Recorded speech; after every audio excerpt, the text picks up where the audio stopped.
Hi everyone, this is Jim, and this is a stroke survival channel.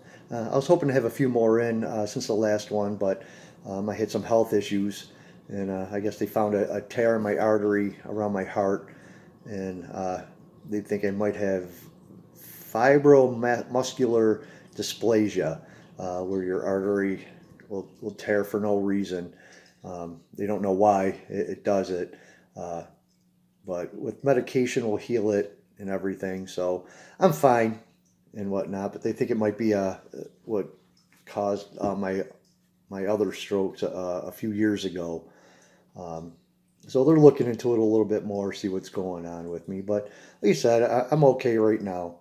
So it's May Stroke Awareness this month, and we're kind of excited about that. We're going to have our uh, new website coming up. We're hoping in the next couple days have it up and going. We made new T-shirts for it. Uh, Stroking It Awareness. We're going to have some T-shirts on our website, to support strokes. So we're kind of excited about that. We're going to have a few other things on there, for food and exercise and a lot of different things on there. So we're excited about having that up and going, hopefully in a couple more days. So, but this one is going to be what is survival with a stroke. Um, the number one thing that for me for stroke survival is stay in touch with your doctors. That's a big thing, and one of the big things is listen to them. Um, what they tell you to do, taking your medication, if they want you to change your diet, whatever they want you, if they want you to do things a little bit different and they're looking into uh, different things, listen to what they want you to do. That's a big part of survival. They know what's going on with you, and they're going to put you down the right road. Most of them will, actually. But in the medications they tell you to, that they want you to take, take it. I go through. I take a lot of medication every day, and I'm religious with it. With all my medications, it's easy to go off track a little bit, but you want to try your best to listen to everything that they say and do all the right things that they're telling you to do. Um, and go to your appointments. If you have follow-ups with your doctors, and it might be a few doctors. I have 3 or 4 of them that I have to go to, especially now with a heart doctor. Uh, and I know it can be expensive, and I know it's hard sometimes to go all the time and constantly be going, but they're gonna help you, survive a little bit longer. Maybe there is something, that's gonna make things a little bit better down the road for you. You don't want to go back to where you were before, and not just with a stroke. It doesn't matter what it is, whether you had a stroke or heart attacks or heart problems or cancer. Listen to them and make your appointments and go to them. Um, Another thing is if you have whether it's if you had to get blood work or you're going to therapy or any of your specialty doctors, um, try to make those appointments. Try to go to them. I was bad for a little while going to get my blood work done. I'd forget to do it.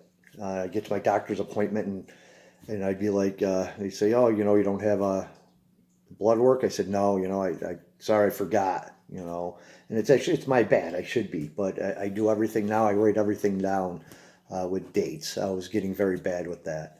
Um, the medications, that's very tough too. I messed up my medications. I had so at times I'd forget. There's different things you can get. I did the little cases. I had to get 2 different ones because I'm on so many medications. Some was at night. I have to take some in the morning. I had to split them up. Um, and then I'd get to the point actually where I'd even forget with that. Uh, so now what I actually did is I placed them in two different places, so I have to go to there at the same time, and I try to do it all the time. So I'm doing the same thing every day. So it got to be more natural doing it, and I'd start remembering uh, that. Also, what's really big in what we did, we put together a list. Uh, that's another really great tool. I'd always write down all my medications, and every time you go to a doctor, they're going to ask you what do you take and how much. And so me and my wife came up with cards. This is going to be on our website also. Came up with my medical survival list. I don't know if you can see it all right. I'm hoping. This thing is great. It's good to have with you all the time, anyways, especially if you have any medical issues. And we put this together so you can it'll have um, your name, birth date, phone number, your address, and it has a emergency contact. But a lot of people have that anyway with them. But this one also has a primary doctor right here. I don't know. I'm hoping you can see that. This one you can put in your primary doctor because they're always asking you. And if you're ever out and about, also, uh, and something happens, and then they know who to get a hold of you, the doctor you go to. They have everything. They have all your they have all your records, and they're going to know everything that's going on with you. So that's very important. Um, and we have a list here because I have a few doctors. I have other doctors on here also on the other side, and on the back, your medical history. I put down just little things. Uh, um, I don't put a lot on mine. I put strokes, and I put allergies, what allergies I have, because you don't want to mix it. If you're allergic to certain kind of medication, you definitely you don't want them giving you something that's going to be even worse for you if you're in a bad situation. Uh, and this is great to have with you when I go to my doctor's appointments, and keep that with me. And we also came up with our medications, and it's on the front. We have one on the front, or on both sides. And we're coming up with some that have day and evening, because mine comes up. I have to take some in the morning, some at night. So it'll have all the names, how much, and day or night. You can jog it down if I'm saying that right. I don't know if I'm saying that right, but these are great to have, and I have two of them actually. I have one. I keep it in my wallet all the time, and I started putting one in my backpack. I bring a little backpack now because I have so many things I keep on forgetting. So I started putting it in a little backpack thing that I just carry with me, and I throw it in the car with me. Excuse me. So so I'll always have, just in case. And if I have to go to a doctor's appointment and I forget something, at least I have it in my wallet. And if I forget that, I have it in my backpack. Because when you're with a doctor, when you're at a doctor's appointment, and they're asking you these questions, with me, I all of a sudden I shut down. I forget. They'll ask me questions, and I'm like, all of a sudden everything goes out the window. I don't remember anything anymore. So I can at least hand them that. And some of these big words with the medication, I'm not going to be able to say it anyway. And how much I take, I don't remember it all. So now that I have it, I give it to them. They can do what they got to do, and it makes things a lot faster, because you don't want to be at a doctor appointment any much longer than you really want to be anyway. Because I want to get out of there. You don't want to be in there for a long time. One of the things that I also do that's a great for a survival tool is I got a little bottle. I didn't have it with me. I forgot to have it with me right now for the video, but I have a little pill box just to take out, to keep it with me. Even little things, anxiety medication. If you're going to be out for a long time, you have to take your medication at a certain time, or you like to take it at a certain time, like me. I I have it with me. It makes me feel a little bit better. I don't feel the anxiety doesn't kick in all of a sudden. I got to get home. I got to take my medication. I take it with me if I'm going to maybe be out and about for a long period of time. Also, because I have high blood pressure, um, and if something was to happen, if it feels like I'm getting a cold and I can't take regular cold medication, I put one in the Corosine. I put my pillow. I put a pill in that just in case, you know. Uh, and it feels a little bit better having it with me. It makes things a little bit easier um, being out and about and not feeling like I have to get home or I keep everything with me all the time, so at least I have it. And it makes it a little bit easier getting out and about and makes you a little bit enjoy yourself. Uh, it makes you feel a little bit better about being. It makes so much anxiety, and you can enjoy yourself a little bit more. But at the same time, it's your part of survival. You have to change that a little bit different now than you ever had, that you had to before. Um, so some of the make things a little bit easier, but also it's a part of your new survival. What are some of the other things I have on here? A lot of things, and we're going to have this on the website too, is food. Um, Changing your diet. Like I said, if the doctors tell you to change your diet, and you have to, if you have vascular disease, you have too much cholesterol, change that diet. It might be things a little bit easier, or it might not be that easy uh, doing that change. You have to, you try your best, stay away from bad food. I mean, that's, bottom line. Uh, I had to change my diet, and it wasn't that bad. It can be, to be uh, realistic, it's, bad food is cheaper, and everybody's eating, thinks you're eating good stuff, but maybe you're not eating good things, but you think you are. Um, but it's good to look into, what food you should be eating, what you shouldn't be eating. Um, it's again, it's a way of survival now. People can just go out and you know eat bacon and cheeseburgers and whatever. Um, Now you might not be able to stay away from that stuff, and uh, you have to um, what's that word?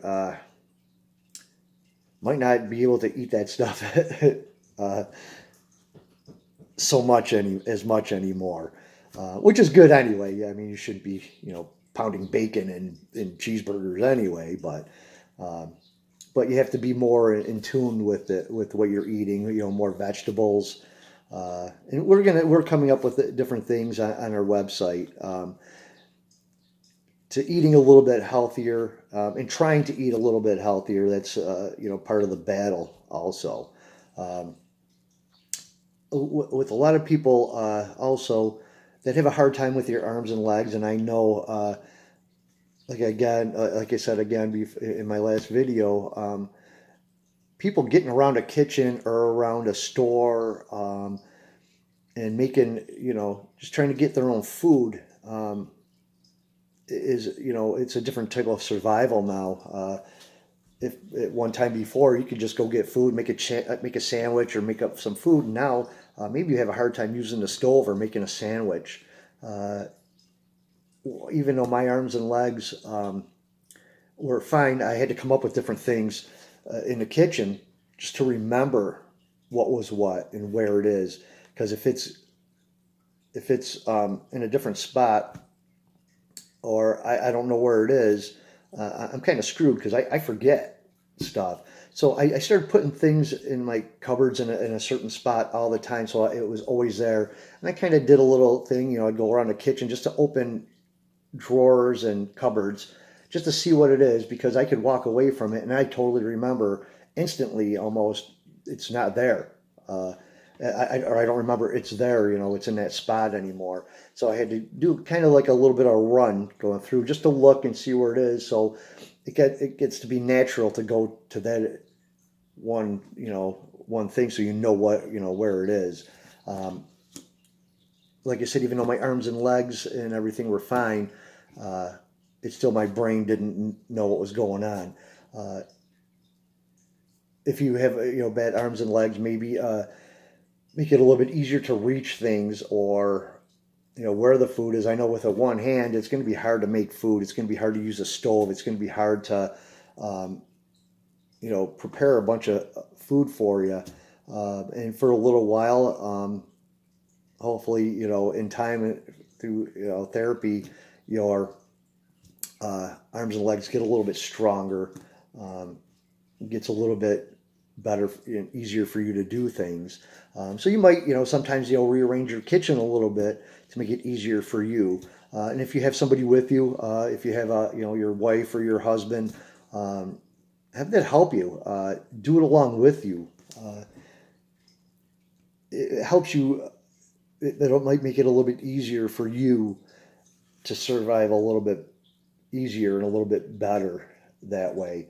I don't have a problem. Like I can go in the kitchen, I can do things. In the beginning, I couldn't. I couldn't use my stove. I couldn't use my coffee pot. I couldn't do that stuff. I wasn't able to do that. Um, but those are little things that now you have to survive a little bit differently and do things a little bit differently. Because you don't want to just all of a sudden be sitting around and you know wait for somebody to feed you. You have to at least try to do things on your own and rearrange things a little bit, because you have to rearrange your life as it is.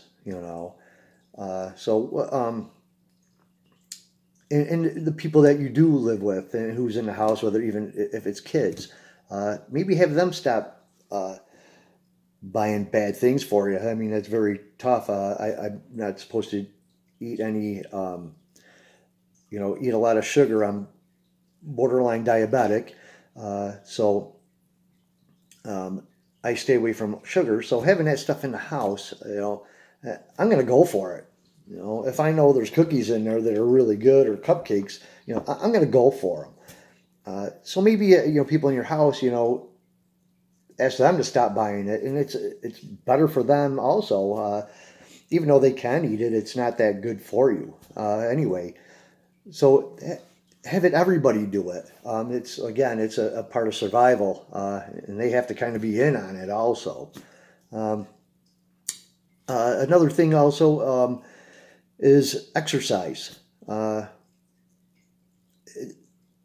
Getting out and about is very important. I know people can't, like I said, can't move that great. Eventually, if you can, or if you are able to, get out and do a little bit. We've had a very hard winter here, and it's just starting to break a little bit. It hasn't been great, this May, but it looks beautiful today. But try to get out and do something, just to do that exercise, do a little bit, and it makes you just feel a little bit better about being normal again. Whether even you gotta, go outside and take a little walk, go to a mall and walk around a mall. If you can, if you're able to, go for a hike or go fishing. If you're able to do these things, get out and try to do it, because even that little bit of exercise is only going to benefit you. You don't want to just sit on the couch or in a chair all day long and not do nothing. You have to survive. You have to keep moving forward and try doing things. Even if it's, you have to go for a walk for 15 minutes, and,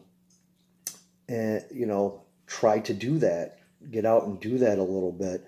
And always try to bring somebody with you. Like I said, if you have your wife or your husband or a friend of yours, go with them, do that with them, because, there's others, safety issues, also. You don't want to just all of a sudden be on your own. You're not able to walk that good and, use your arms and legs that good. You don't want something bad to happen, but try bringing somebody with you and, getting out there a little bit at a time. And maybe that'll build into, maybe, that 15 minutes, turns into 20 minutes, and at least it gets you out and doing things. And it's just helping you survive a little bit. But that's all I have for today. Like I said, we're excited about May Stroke Awareness. So I'm hoping within the next have the next couple out. You know, if my health issues doesn't hold me back on that. I'm hoping it doesn't. So I'm hoping I'll have a few more in, and also we're going to have some. We're going to be on Instagram also, and I will keep everybody updated on when the website's going to be up and going. Like I said, we're going to have some really cool things on there. Also, email is Jim B Stroke Life. That's going to stay the same. And like I said, if you scroll down and anybody have any questions or anything on any of these things, or if I looked over anything or have a question for anything, send a message and we'll look for any. We'll look for answers if I don't have them, or if there's something I don't know, we'll look into it. Like I said, we're all in this together, just trying to get better and trying to survive. So, hopefully we'll see you soon. Take care.